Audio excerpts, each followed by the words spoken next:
আর একটা mini blog নিয়ে চলে আসলাম। তো সকালবেলা মর্নিং ওয়াকে বেরিয়েছি, আর সকালবেলা মর্নিং ওয়াকে বেরিয়ে আমি আর সাথী রীতিমতো এনাকে দেখে চমকে গেছি, কারণ ইনি না পুরো নিজেকে কভার করে হেলতে দুলতে হাঁটছে।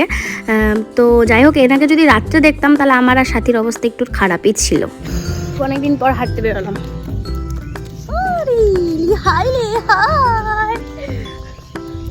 কিছু না, সবসময় নিজেকে লুকাই রাখে খোলসের ভেতরে।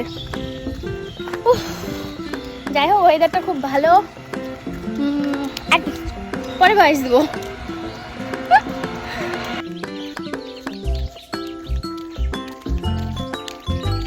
আমাদের হাঁটার রানি হাঁটতেছে 10 মাইল দূরে। হ্যাঁ, দেখো কত দূর।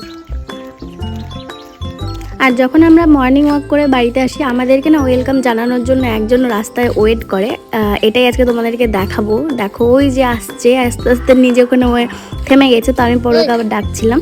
ও হলো চুলবুলি, আমাদের বাড়িতেই থাকে। মানে দৌড়ে আসবে কীভাবে দেখো। মানে ও এই রাস্তাতে ওয়েট করে যতক্ষণ না আমি আর সাথী বাড়িতে যাই, মানে এই রাস্তাতে ঢুকি ততক্ষণ।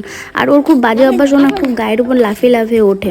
আর এখানে দেখো লাফানোর চেষ্টা করছিল, আমি ওকে মানা করছিলাম যে লাফাস না, তো কারণ হাঁচুর লাগলে পরে একটু প্রবলেম হবে।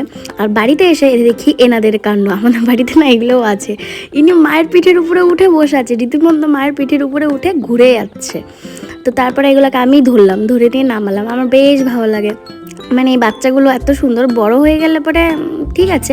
আর আমাদের মুরগিটা না যথেষ্ট পরিমাণে কথা শুনে, খিদে পেলে সিঁড়ির উপরে এসে ডাকতে থাকে কন্টিনিউ, কারণ ওকে খাবার দিতে হবে।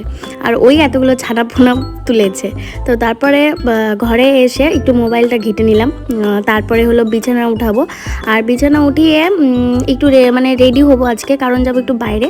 আর ভিডিওটা বেশি বড় করিনি, আর বাইরে গিয়ে একদমই ভিডিও করিনি, কারণ একে তো বাস জার্নি করে যাওয়া, এই কারণে ভিডিও করতে পারিনি। তো আমি এখানে রীতিমতো রেডি হয়ে গেছি, এখন বেরোবো, যাবো একটু ডক্টরের কাছে। আর বাইরে গিয়ে আমি ভিডিওটা কন্টিনিউ করিনি। তো চলো দেখা হবে অ্যানাদার ব্লগে। টাটা।